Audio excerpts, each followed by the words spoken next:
nothing like living a simple life. Something about those aches and pains from working on the farm. Morning, guys. It's Eric here at Farpoint Farms, and I thought I'd do part 4, I believe it is, of, well, the work that we're doing here on the garage. It is going along pretty smoothly, actually. So about, what did we come up with? 48 bags in with the Harbor Freight cement mixer, so we got the floor going on here. The mud is getting a lot of use this week. And let me walk around here. I'll show you the backside.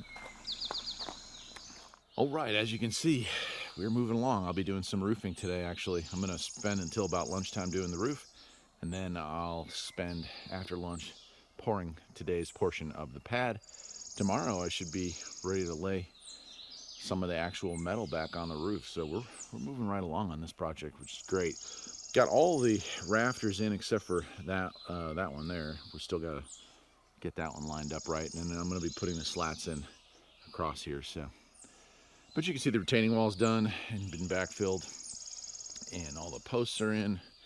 And if we move closer here, you can see where all those concrete bags have disappeared to, and that is right there.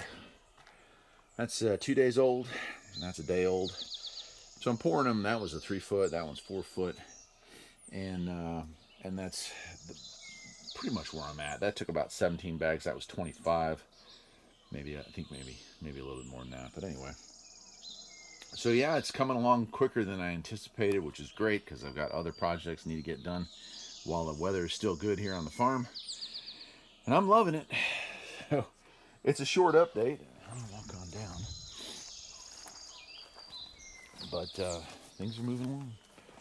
Got one of the pallets of concrete's gone, and the best part is I can stand underneath here.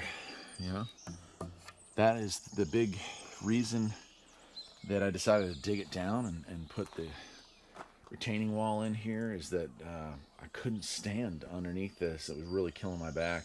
And of course, as you saw in the first part, those leaks were just brutal. The wood was all rotten out, so we needed to do it. It just seemed like it made more sense to just do it all right and do it all at once. So that's where we're at. Till next time, my friends, take care.